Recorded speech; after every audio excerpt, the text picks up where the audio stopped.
14ನೇ ಶತಮಾನ. ದೆಹಲಿಯ ಸುಲ್ತಾನರು ದಕ್ಷಿಣ ಭಾರತದ ಮೇಲೆ ದಾಳಿ ನಡೆಸುತ್ತಿದ್ದರು. ಯಾದವರ, ಹೊಯ್ಸಳರ, ಪಾಂಡ್ಯರ ರಾಜ್ಯಗಳು ಕುಸಿಯುತ್ತಿದ್ದವು. ಜನರ ಜೀವದ ಮೇಲೆ ಆತಂಕ, ದೇವಾಲಯಗಳ ಹಾನಿ, ಧರ್ಮದ ನಾಶ, ಆಲ್ ಪರ್ವೈಸಿವ್.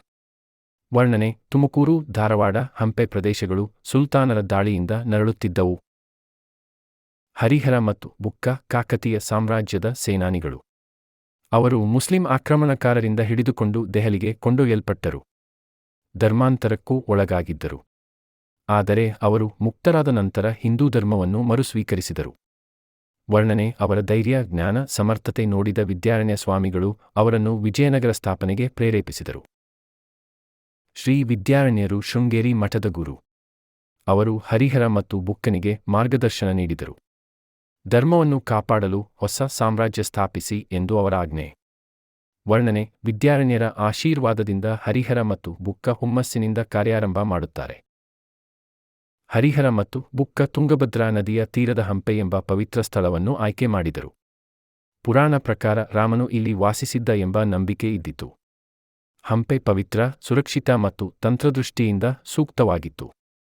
ವರ್ಣನೆ: ಪರ್ವತಗಳಿಂದ ಸುತ್ತಿರುವ, ನದಿಯ ನೀರಿನಿಂದ ಪೋಷಿತವಾಗಿರುವ, ದೇವಾಲಯಗಳಿಂದ ತುಂಬಿರುವ ಹಂಪೆ. ಕ್ರಿ. ಶ. 1336ರಲ್ಲಿ ಹರಿಹರನು ವಿಜಯನಗರ ಸಾಮ್ರಾಜ್ಯದ ಮೊದಲ ರಾಜನಾಗಿ ಘೋಷಿಸಲ್ಪಟ್ಟನು. ಅವರು ಹರಿಹರ ರೈ ಆಯ್ ಎನ್ನುತ್ತಾ ರಾಜ್ಯಾಭಿಷೇಕ ಸ್ವೀಕರಿಸಿದರು. ಬುಕ್ಕ ಅವರ ಸಹೋದರ ಹಾಗೂ ಮುಖ್ಯ ಸಲಹೆಗಾರ. ವರ್ಣನೆ: ರಾಜ್ಯಾಭಿಷೇಕ ಸಮಾರಂಭ, ಜನಜಾತ್ರೆ, ವಿಜೃಂಭಿತವಾದ ಹಬ್ಬದ ವಾತಾವರಣ. ವಿಜಯನಗರವು ಧರ್ಮ, ಕಲೆ, ವಿಜ್ಞಾನ, ವಾಣಿಜ್ಯ ಮುಂತಾದ ಎಲ್ಲ ಕ್ಷೇತ್ರಗಳಲ್ಲಿ ಪುನರ್ಜೀವನವನ್ನು ಕಾಣುತ್ತಿತ್ತು.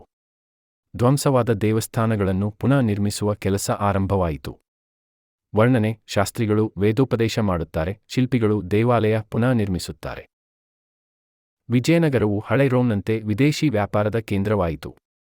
ಅರೇಬಿಕ್, ಪರ್ಷಿಯನ್, ಪೋರ್ಚುಗೀಸ್ ವ್ಯಾಪಾರಿಗಳು ಬಂದರು. ಹಂಪೆ ಮಾರುಕಟ್ಟೆಗಳಲ್ಲಿ ಚಿನ್ನ, ಮುತ್ತು, ಹಳೆಯ ವಸ್ತುಗಳು ಮಾರಾಟವಾಗುತ್ತಿದ್ದವು. ವರ್ಣನೆ: ಹಂಪೆಯ ಮಾರುಕಟ್ಟೆಯ ಗದ್ದಲ, ವಿದೇಶಿ ವ್ಯಾಪಾರಿಗಳ ಪ್ರವೇಶ, ಸಾಗರ ದಡದ ನೌಕಾಪಾತ. ಹರಿಹರ ಮತ್ತು ಬುಕ್ಕ ಶಕ್ತಿಶಾಲಿ ಸೇನೆಯನ್ನು ರೂಪಿಸಿದರು. ಇದು ಉತ್ತರದ ಆಕ್ರಮಣಕಾರರಿಗೆ ತಡೆ ನೀಡಲು ಉಪಯುಕ್ತವಾಯಿತು. ಕಬ್ಬಿಣದ ತೋಡೆಗಳು, ಕುದುರೆ ಸೈನ್ಯ, ಹಸ್ತಿಚಾತುರ್ಯ. ವರ್ಣನೆ: ಶಸ್ತ್ರಾಸ್ತ್ರಗಳಿಂದ ಲಘುಸಜ್ಜಿತಗೊಂಡ ಸೈನಿಕರು ತುಮಕೂರು, ಬೆಳಗಾವಿ ಭಾಗಗಳಲ್ಲಿ ತರಬೇತಿ.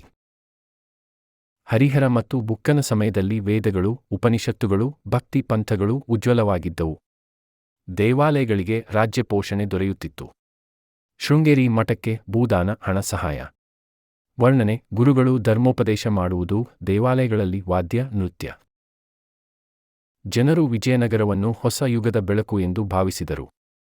ಶೋಷಣೆಗೆ ತುತ್ತಾದವರು ಈಗ ಆತ್ಮಗೌರವದಿಂದ ಬದುಕಲು ಸಾಧ್ಯವಾಯಿತು. ಕೃಷಿ, ಜಲಸಿಂಚನ, ವಿದ್ಯೆ, ಆಲ್ ಪ್ರಾಸ್ಪೆರ್ಡ್. ವರ್ಣನೆ: ರೈತರ ಹರ್ಷಭರಿತ ಮುಖಗಳು, ಮಕ್ಕಳಿಗೆ ಶಾಲಾ ಶಿಕ್ಷಣ, ಶುದ್ಧ ನೀರಿನ ಯೋಜನೆಗಳು. ಹರಿಹರನ ಬಳಿಕ ಬುಕ್ಕ ರಾಜ್ಯದ ತ್ರೈಜ್ಯ ವಿಸ್ತಾರಗೊಳಿಸಿದರು. ತಮಿಳುನಾಡು, ಆಂಧ್ರ, ಕರ್ನಾಟಕದ ಹೆಚ್ಚಿನ ಭಾಗಗಳು ವಿಜಯನಗರದ ವ್ಯಾಪ್ತಿಗೆ ಬಂದವು. ವರ್ಣನೆ: ನದಿಗಳಿಂದ ಪಡಚರಿಸುವ ಸೇನೆ, ಪಟ್ಟಣಗಳ ಸ್ವೀಕೃತಿ, ಆಡಳಿತ ವ್ಯವಸ್ಥೆ ನಿರ್ಮಾಣ. ವಿಜಯನಗರ ಕವಿತೆ, ಶಾಸ್ತ್ರ, ನೃತ್ಯ, ಸಂಗೀತ ಎಲ್ಲದಕ್ಕೂ ಆಶ್ರಯ ನೀಡಿತು. ಕನ್ನಡ, ತೆಲುಗು, ಸಂಸ್ಕೃತ ಸಾಹಿತ್ಯ ಉನ್ನತ ಸ್ಥಿತಿಗೆ ತಲುಪಿತು. ಕುಮಾರವ್ಯಾಸ, ಹರಿಹರ, ರತ್ನಾಕರವರ ಕಾವ್ಯಸೃಷ್ಟಿ. ವರ್ಣನೆ: ಸಾಂಸ್ಕೃತಿಕ ಸಭೆ, ಗಾಯನ, ವಾದ್ಯ, ಕವಿಗಳು ಪಠಣ ಮಾಡುವುದು. ಅಂತಿಮ ದೃಶ್ಯದಲ್ಲಿ ವಿಜಯನಗರವು ರಾಜಕೀಯ ಮಾತ್ರವಲ್ಲ, ಧಾರ್ಮಿಕ ಪುರೋಹಿತಿಕೆಯ ಧ್ವಜದಂತಾಗಿ ಮೂಡುತ್ತದೆ. ಇದು ದಕ್ಷಿಣದ ನೆಲದ ಆತ್ಮವಾಯಿತೆಂದರೆ ತಪ್ಪಲ್ಲ.